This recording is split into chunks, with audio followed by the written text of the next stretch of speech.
will always be war. But to get home, Furiosa fought the world.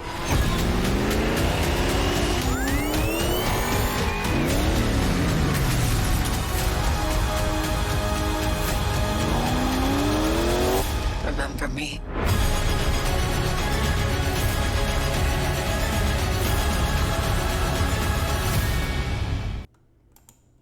I did my best to ignore as many of the trailers as possible. I just wanted to go into it blind.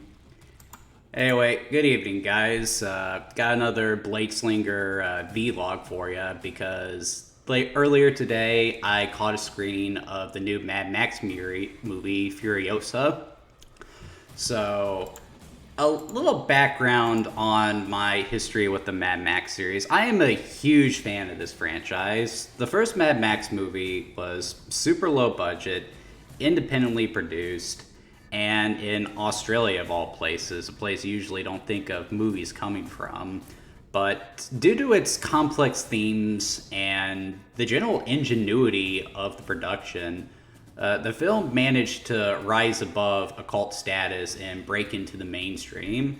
And it also propelled George Miller, who at the time was a practicing medical doctor, I think, into filmmaking. He was even offered a chance to direct the first Rambo movie at some point. But he instead chose to do a sequel to Mad Max in the form of Mad Max 2, or as we know it here in the States, The Road Warrior. And talk about A+ sequel. Like, everything the first Mad Max movie did, the second movie did even better. The stunts are bigger. It introduced a lot of the iconography we typically associate with the series. And it still has one of the best action sequences in any film, period.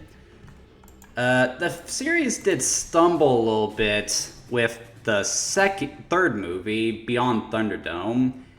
And it's not really that it's that bad a movie, it's just nowhere near as good as the first two movies, and that's primarily due to the fact that George Miller was sort of in a bad place at the time. He actually took a step back from production because he was dealing with a personal loss at the time, and he just wasn't in an emotionally strong place to, work on the movie full time, give it that stamp of quality that we typically associate with everything he does now. Years would go by without another Mad Max movie, but then the series came back swinging with Mad Max Fury Road, and holy crap, dude, I had such low expectations for Fury Road when it came out in 2015, but I started hearing the buzz, then me and my brother went to see it opening night, and my goodness, it was such a good movie. The fast pace, the direction, the colors, the action sequences, the practical effects, the characters. It's probably my third favorite film of all time, behind the two Spider-Verse movies. I can't decide which I like more between those two movies, but Mad Max Fury Road definitely has my number 3. So, needless to say, I was really excited for Furiosa, a Mad Max saga. Now, I know there's going to be a very vocal sect of people who aren't even going to give this film a chance. There was a group of people who viewed Fury Road as nothing but feminist propaganda or some nonsense like that, and they'll probably see Furiosa as more of the same. From my perspective, though, Furiosa represents something that I've wanted to happen with the Mad Max series for a long time now. With every Mad Max movie, there's always one or two characters that I wanted to know more about, but we just weren't permitted to because that wasn't what the movie was about. In the first Mad Max, it was the members of the MFP. In The Road Warrior, it was the Gyro Captain. And in Thunderdome, it was Auntie. For me, in Fury Road, that character was Furiosa. So the fact that Miller wanted to do a spin-off movie about her, I was all for. And as I said, I did my best to avoid the trailers as much as possible because I just wanted to go into the movie with a pure mindset. And it definitely didn't disappoint. So what the film is basically about is, you know, Furiosa's life from when she was kidnapped from the Green Place as a child to when she betrays Immortan Joe, uh, right before the start of Fury Road. And because of that, this film has a much slower pace than Fury Road did. Now, Fury Road, I think Doug Walker put it best, is basically an adrenaline-fueled Roadrunner cartoon, and that's pretty fitting. Even George Miller has admitted saying that the reason he wanted to do Fury Road was because he wanted to try making a movie that was just one great big long car chase, because those were always the most popular parts of the Mad Max movies. And I feel like he definitely succeeded, but he doesn't try the same thing with Furiosa. What this is a slow burn character study of Furiosa, how she grew, how she developed her skills, just all the stuff that she's been through, like before she met Max in Fury Road. And for the most part, I think it was successful. I did like seeing where Furiosa came from. It was interesting to see the Green Place before it went to hell, like what we saw in Fury Road. I like the new villain they introduced, Dementus, Lord Dementus, played by Chris Hemsworth, who is the one who kidnapped Furiosa. I always figured that was Immortan Joe that did that, and how Dementus came into conflict with Immortan Joe, and how, that sort of led Furiosa to his side, how she rose to his power there, and how she eventually, had it out with Dementus. Like, it was just very well put together, very well paced, and it still used a lot of the same strengths that Fury Road did. A lot of it is done visually. A lot of it done is through the body language and facial expressions. I mean, like, for the first half of the movie, Furiosa is barely saying a word. And that is just really effective, because even though she's never saying a word, there's never a point in your mind where you don't have an idea of what she's thinking. And, like, of course, the action sequences are great. George Miller just always does a fantastic job. He wrote the book on a lot of this stuff. The art design is great. I just love all the cool, like, rustic technology that you find in the Mad Max world. Though, that does bring me to one of my few complaints with the movie. So, one of the things that always impressed me about Fury Road was how much of it was done with practical effects. Now, that's not to say they never used CGI in Fury Road. Miller has even stated that 90% of the movie is practical. So, he admits to use CGI at points, and at times it's very clear. But it's mostly used correctly for stuff where they would have to use it, or for stylization. But here I could definitely tell that there was some CGI being used more than in the first movie.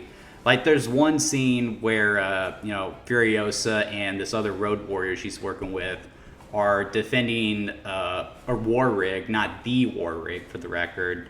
And it has this chrome finish on it, and I couldn't help but think to myself, did George Miller choose to do that because the war rig would have looked better as CGI if it had a chrome finish? I'm sure there were instances where it was really there, but there were times where I felt like I wasn't looking at something real. And it's not to it like in Fury Road, where I was like, holy crap, this is unbelievable. It's just, I was picking up some kind of indication that it was CGI.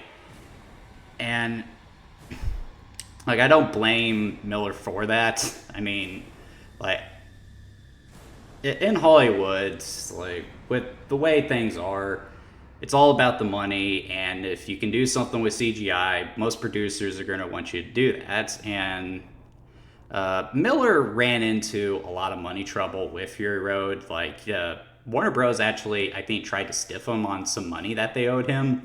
And there was actually a lawsuit about that, I think. But because of that, they probably wanted him to rein it in ever so slightly. So, yeah, they probably used a lot more CGI here than in the first movie. And I am disappointed with that, but that's small potatoes in the grand scheme of things because the film is still visually appealing, the action sequences are still fantastic. It just doesn't have that same spectacle appeal that Fury Road did.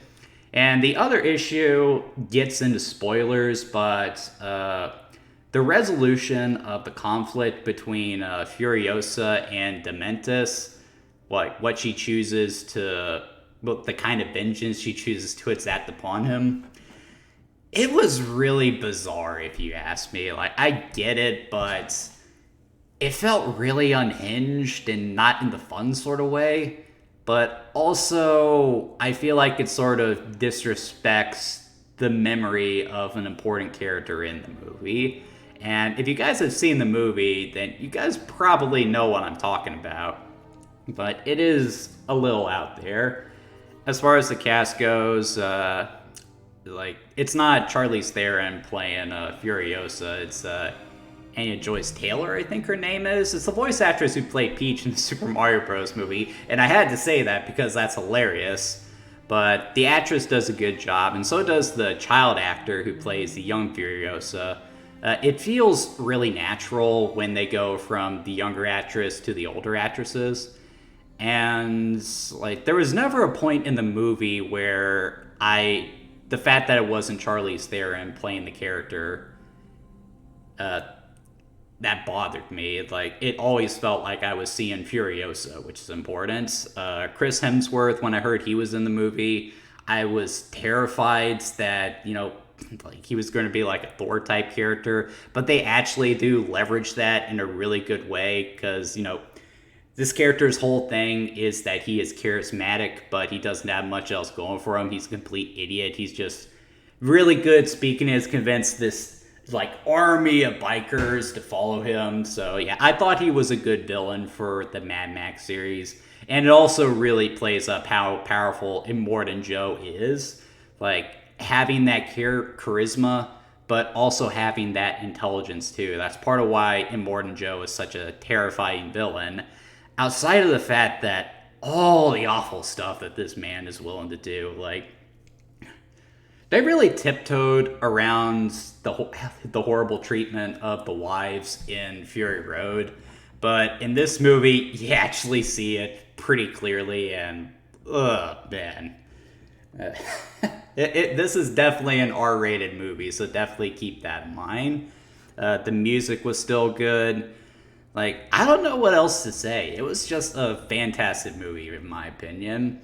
I definitely do think that Fury Road and The Road Warrior are better pictures, but I would definitely say that Furiosa takes the number 3 spots in, the level of quality in the series. So it goes Fury Road, The Road Warrior, Furiosa, the original Mad Max, and then finally Beyond Thunderdome, which is without a doubt the worst one of the bunch. So yeah, if you're a fan of the series, definitely check it out. Highly recommended.